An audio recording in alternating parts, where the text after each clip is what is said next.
मल्लिका, आप बैठ जाइए ना।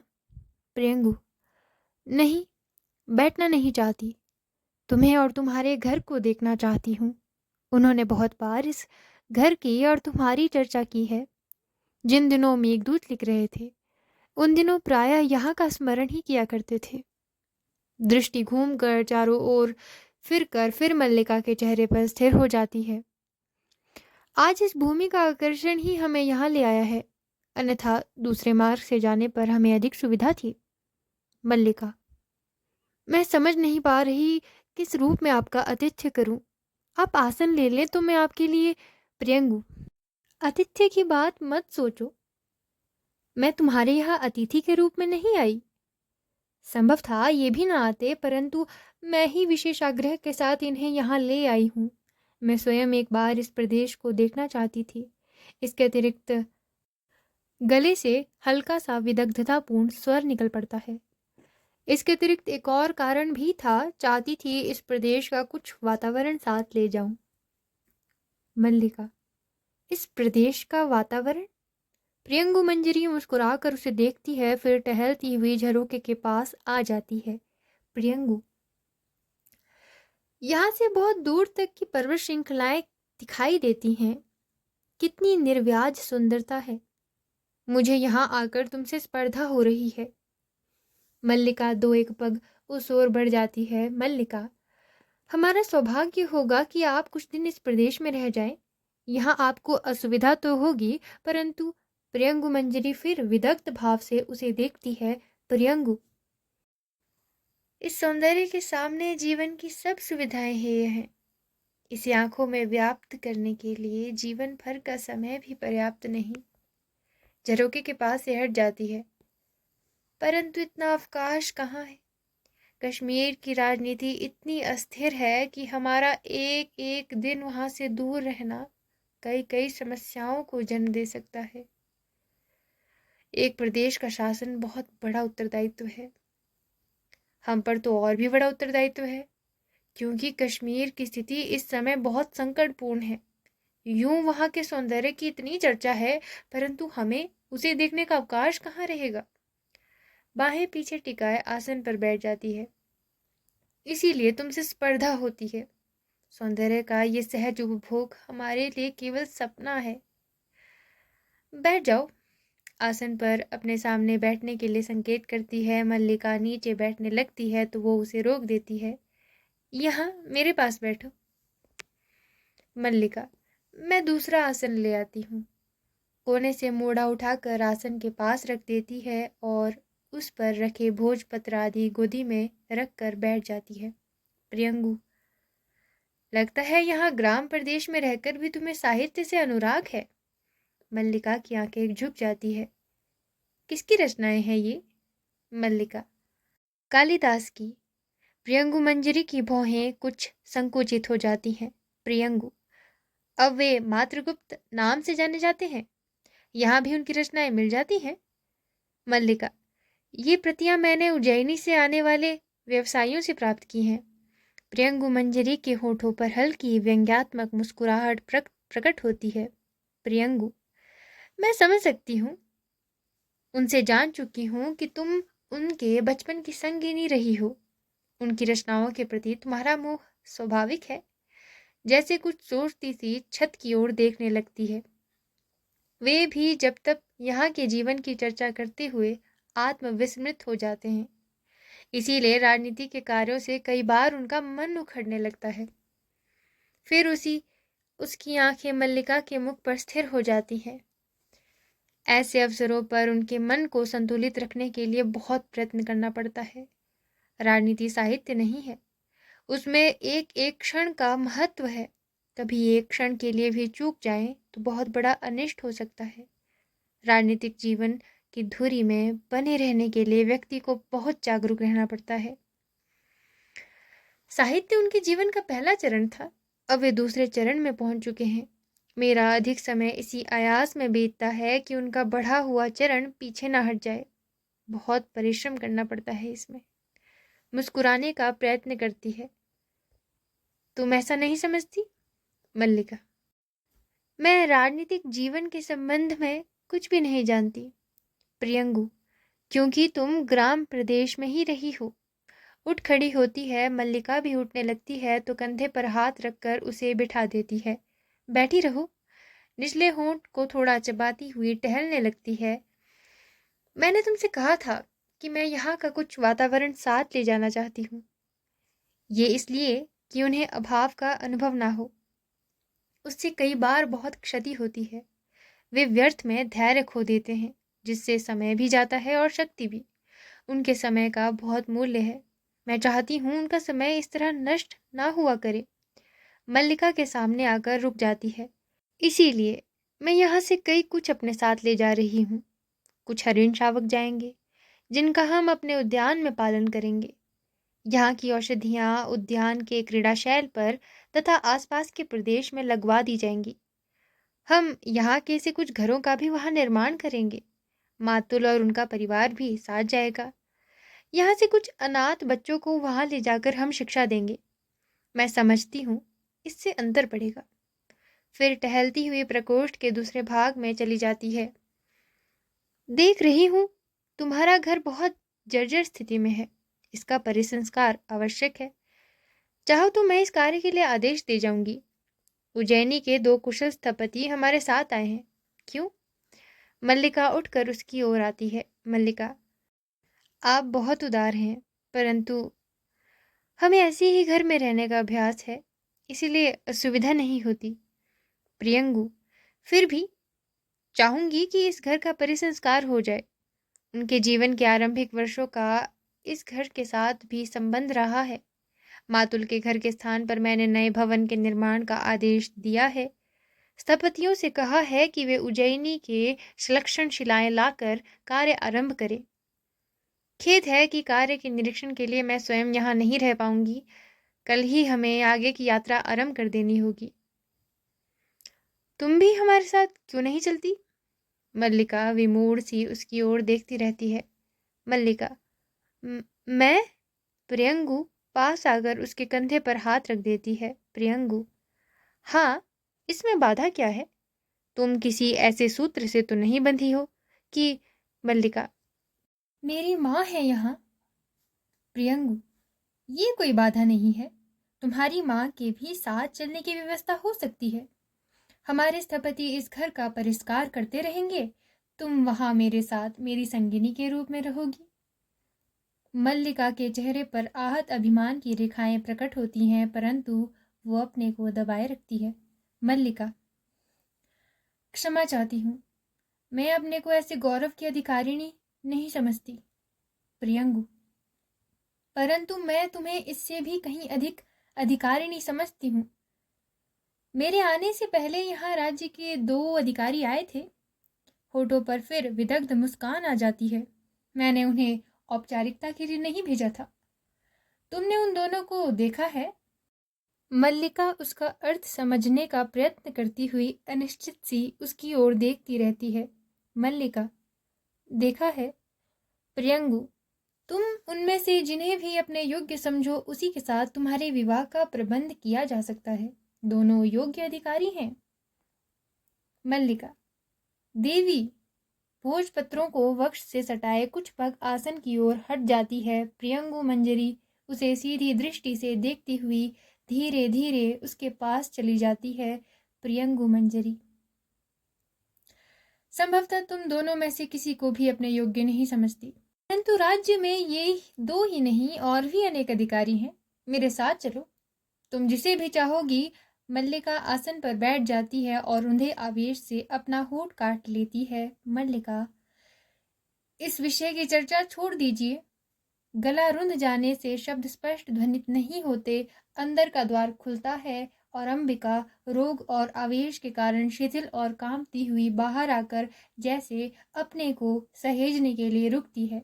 प्रियंगु मंजरी, क्यों?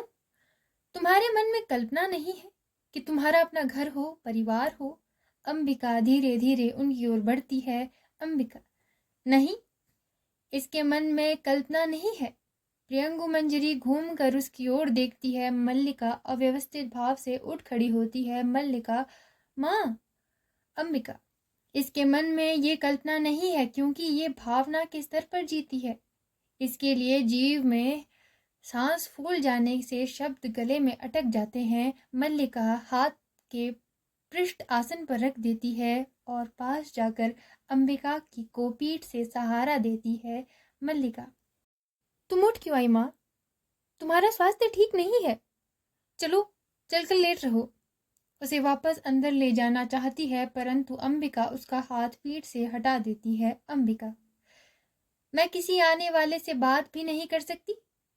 दिन मास वर्ष मुझे घुटते हुए बीत गए हैं।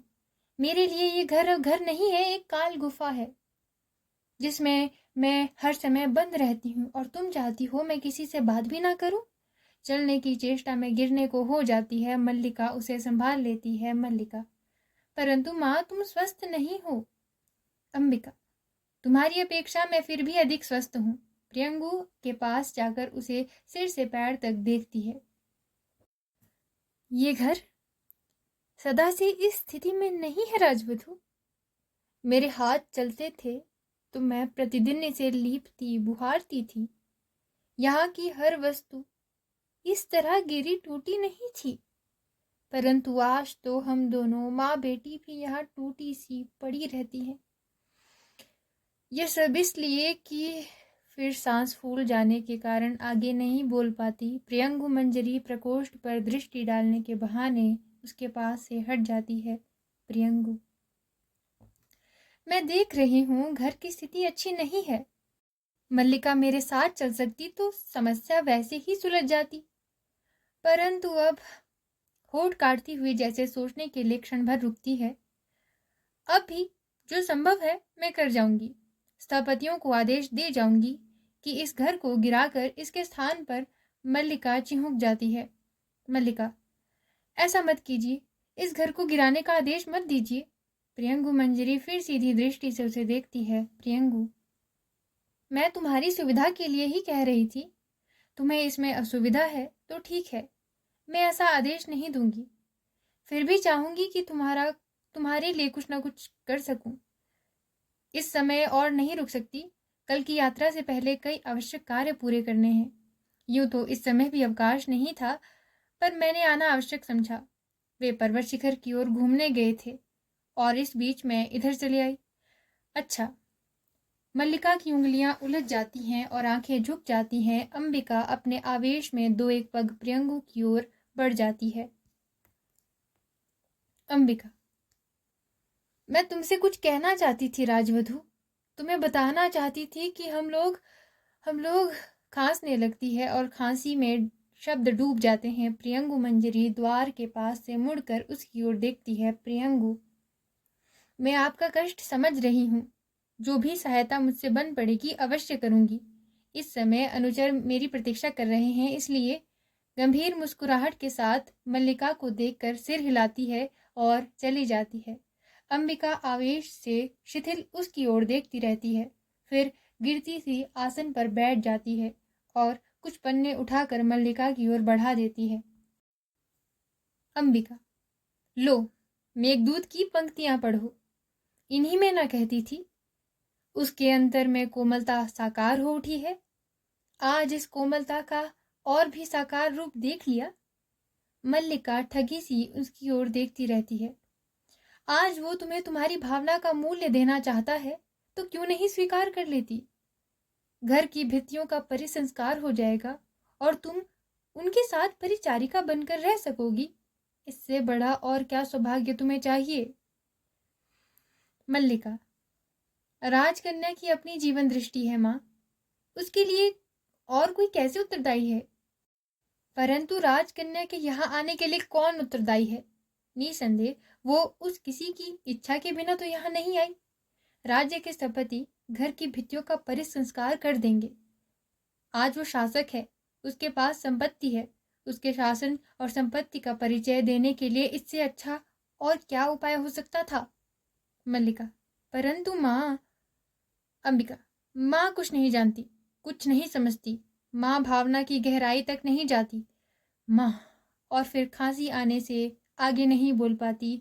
विलोम बाहर से आता है। विलोम, इस तरह क्षुब्ध क्यों हो अंबिका? आज तो सारा ग्राम तुम्हारे सौभाग्य पर तुमसे स्पर्धा कर रहा है। अर्थपूर्ण दृष्टि से मल्लिका की ओर देखता है और मल्लिका आंखें बचाकर दूसरी ओर हट जाती है। राजकीय पगधुली घर में पड़ती है तो लोग गौरव का अनुभव करते हैं। ऐसा अवसर हर किसी के जीवन में कहाँ आता है। अंबिका, ये अवसर देखने के लिए ही तो मैंने आज तक का जीवन जिया है। इतना बड़ा सौभाग्य हमारे क्षुद्र जीवन में कहाँ समा सकता है। उठ खड़ी होती है। चलो, मैं स्वयं चलकर सारे ग्राम में सौभाग्य की घोषणा करूंगी। हमारे वर्षों के अभाव और दुख का इतना बड़ा फल लाए हैं ये राज्य के स्थपति। हमारे घर की भित्तियों का परिसंस्कार कर देंगे। विलोम, बैठ जाओ अंबिका। आज ग्राम के पास तुम्हारी बात सुनने का अवकाश नहीं है। टहलता हुआ झरोके के पास जाता है। ग्राम के लोग आज व्यस्त हैं। उन्हें बाहर से आए अतिथियों के लिए कई तरह की सामग्री जुटानी है। अतिथि आज यहाँ के पत्थर तक बटोर कर ले जाना चाहते हैं। यहाँ के पत्थर आज बहुत मूल्यवान समझे जाने लगे हैं। मल्लिका, यहाँ के पत्थर पहले भी मूल्यवान थे आर्य विलोम। ये और बात है कि पहले किसी ने उसका मूल्य नहीं समझा। अंबिका आवेश में कई पग उसकी ओर बढ़ जाती है। अंबिका, तो जाकर तुम भी क्यों नहीं बटोर लेती? संभव है फिर लोग यहाँ कोई पत्थर शेष ना रहने दें और तुम्हारी भावना के लिए कोई आधार ही ना रह जाए। मल्लिका, बैठ जाओ माँ, तुम्हारा स्वास्थ्य ठीक नहीं है। उसे बाहें पकड़कर आसन पर बिठा देती है। विलोम, ग्राम के चारों ओर बहुत उत्साह है। ये दिन इस प्रदेश के जीवन का सबसे बड़ा उत्सव है। लोग आज यहाँ के पशुओं की चिंता नहीं कर रहे। वे अतिथियों के लिए भोजन पान सामग्री जुटाने में व्यस्त हैं। उस सामग्री में कुछ हरिण शावक भी होंगे जो राजकन्या के विशेष आदेश पर एकत्रित किए जा रहे हैं। मल्लिका, ये सच नहीं है। विलोम, सच नहीं है? इंद्रवर्मा और विष्णुदत्त को राजकन्या ने स्वयं आदेश दिया है कि। मल्लिका, उस आदेश का अर्थ कुछ और भी तो हो सकता है। विलोम, और अर्थ? क्या और अर्थ हो सकता है? क्या राजकन्या हरिण शावकों से खेला करेगी या उज्जैनी के कलाकार उनकी अनुकृतियां बनाएंगे? ये भी एक मनोरंजन का विषय है कि राज परिवार के साथ आए राजधानी के कलाकार आज यहाँ की हर वस्तु की अनुकृतियां बनाते घूम रहे हैं। यहाँ का कोई पेड़ पत्ता तिनका शेष नहीं रहेगा जिनकी वे अनुकृति बनाकर नहीं ले जाएंगे। मल्लिका, इसका भी कुछ और अर्थ हो सकता है। विलोम झरोके के पास से हटकर उसकी ओर आता है। विलोम, मैं कब कहता हूं कि दूसरा अर्थ नहीं है? अर्थ बहुत स्पष्ट है। वे यहाँ की हर वस्तु को विचित्र रूप से देखते हैं और इस वैचित्र्य को यहाँ से ले जाकर दूसरों को दिखाना चाहते हैं। तुम, मैं, ये घर, ये पर्वत, ये सब उनके लिए विचित्र के उदाहरण हैं। मैं तो उनकी सूक्ष्म और समर्थ दृष्टि की प्रशंसा करता हूँ जो जहाँ वैचित्र्य नहीं है वहां भी वैचित्र्य देख लेती हैं। एक कलाकार को मैंने यहाँ की धूप और अपनी छाया की अनुकृति बनाते देखा है। अंबिका, यहाँ की धूप में उन्हें अपनी छायाएं अवश्य और सी लगती होंगी। वो कौन राक्षसी थी जो किसी जीव को उसकी छाया से पकड़ लेती थी? बोलते बोलते फिर हाँफने लगती है। मैं चाहती हूँ कि मैं ही वो राक्षसी होती जिससे आज मैं खांसी उठ आने से शब्द डूब जाते हैं। मल्लिका पास आकर उसके कंधे को सहारा देती है। मल्लिका, तुमसे कहा है माँ, तुम विश्राम करो, बात मत करो। आर्य विलोम, माँ का स्वास्थ्य ठीक नहीं है, इन्हें इस समय विश्राम करने दीजिए। विलोम, हाँ अंबिका, तुम अंदर जाओ। ग्राम का उत्सव कोलाहल अंबिका के मन को और अशांत करेगा। मैं तो केवल उत्सव की सूचना देने आया था। आश्चर्य है कि कालिदास ने यहाँ आना उचित नहीं समझा। कल तो सुनते हैं वे लोग चले भी जाएंगे। अंबिका, उसने आना उचित नहीं समझा क्योंकि वो जानता है अंबिका अभी जीवित है। विलोम, परंतु मैं समझता हूँ वो एक बार आएगा अवश्य। उसे आना चाहिए। व्यक्ति किसी संबंध को ऐसे नहीं तोड़ता। फिर टहलता हुआ झरोखे के पास चला जाता है और विशेष रूप से वो जिसे कवि का कोमल हृदय प्राप्त हो। तुम क्या सोचती हो मल्लिका, उसे एक बार आना नहीं चाहिए? मल्लिका, मैंने आपसे अनुरोध किया है आर्य विलोम कि इस समय माँ को विश्राम करने दीजिए। आपकी बातों से माँ का मन विक्षुब्ध होता है। विलोम, मेरी बातों से अंबिका का मन विक्षुब्ध होता है? मैं समझता हूँ उसके कारण दूसरे हैं। अंबिका जानती है किन कारणों से उसका मन विक्षुब्ध होता है। झरोखे से बाहर देखने लगता है। मैं भी उन कारणों को समझता हूँ। इसीलिए बहुत सी बातें जो अंबिका के मन में रहती हैं मैं मुंह से कह देता हूँ। मुड़कर मल्लिका की ओर देखता है। तुम्हें मेरा यहाँ होना अखर रहा है, मैं जानता हूँ। ये कोई नई बात नहीं है, परंतु मैं कुछ देर और यहाँ रहना चाहता हूँ। फिर बाहर देखने लगता है। पर्वत शिखर की ओर से एक अश्वारोही को आते देख रहा हूँ। संभव है इस बार कुछ क्षणों के लिए वो यहाँ रुकना चाहे। उस स्थिति में मैं भी उससे कुशल क्षेम पूछ लूंगा। मेरी उससे पुरानी मित्रता है। मल्लिका जैसे आपे से बाहर होने लगती है। मल्लिका, आर्य विलोम, उस स्थिति में आपका यहाँ होना किसी भी दृष्टि से उचित नहीं है। आप उनसे मिलना चाहें तो उसके लिए केवल एक यही स्थान नहीं है। विलोम उसी तरह बाहर देखता रहता है। विलोम, परंतु यही स्थान क्या बुरा है?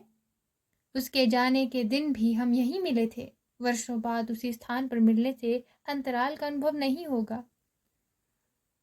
मल्लिका विलोम के पास चली जाती है और उसे बाह से पकड़कर झरोखे से हटा देना चाहती है। मल्लिका, मैं अनुरोध करती हूँ आप इस समय यहाँ ठहरने का हट ना करें। विलोम अपने स्थान से नहीं हिलता। दूर से घोड़े की टापों का शब्द सुनाई देने लगता है। मैं कह रही हूँ आप चले जाइए, यह मेरा घर है। मैं नहीं चाहती आप इस समय मेरे घर में हो। विलोम फिर भी उसी तरह खड़ा रहता है। टापों का शब्द पास आ जाता है। मल्लिका उधर से हटकर अंबिका के पास आ जाती है। माँ, इनसे कहो कि यहाँ से चले जाएं। मैं नहीं चाहती इस समय यहाँ कोई अयाचित स्थिति उत्पन्न हो। तुम स्वस्थ नहीं हो और मैं नहीं चाहती कि कोई भी ऐसी बात हो जिससे तुम्हारे स्वास्थ्य पर विपरीत प्रभाव पड़े। अंबिका उसके हिलाने से इसी तरह हिलती है जैसे वह जड़ हो गई हो। उसके माथे पर त्योरियां पड़ी हैं और आंखें बिना पलक झपके सामने देख रही हैं। टापों का शब्द बहुत पास आ जाता है। मल्लिका फिर विलोम के पास जाती है। मल्लिका, आर्य विलोम, मैंने आपसे कहा है कि आप यहाँ से चले जाएं। आप नहीं जानते कि टापों का शब्द पास आकर दूर चला जाता है। मल्लिका ऐसे स्तब्ध हो रहती है जैसे काठ मार गया हो।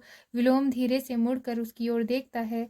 विलोम, चला जाता हूँ। कंठ से हल्का व्यंग्यात्मक स्वर निकलता है। मैं नहीं चाहता मेरे कारण यहाँ कोई अयाचित स्थिति उत्पन्न हो। परंतु क्या अयाचित स्थिति उत्पन्न हो सकती है? जान सकता हूँ। झरोके से हटकर प्रकोष्ठ के बीच में आ जाता है। क्यों अंबिका, मेरे यहाँ रहने से क्या अयाचित स्थिति उत्पन्न हो सकती है? अंबिका, मैं जानती थी, आज नहीं तब से जानती थी। वो आता तो मुझे आश्चर्य होता, अब मुझे आश्चर्य नहीं है।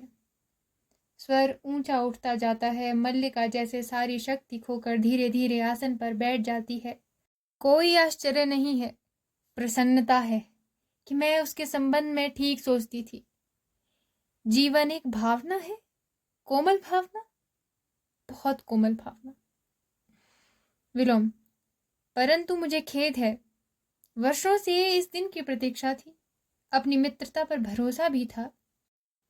अर्थपूर्ण दृष्टि से मल्लिका की ओर देखता है, परंतु अब भरोसा नहीं रहा।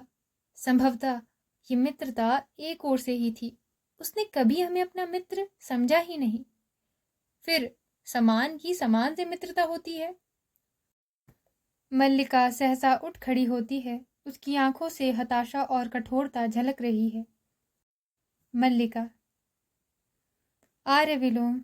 विलोम ऐसी दृष्टि से उसे देखता है जैसे किसी बच्चे से खेल रहा हो।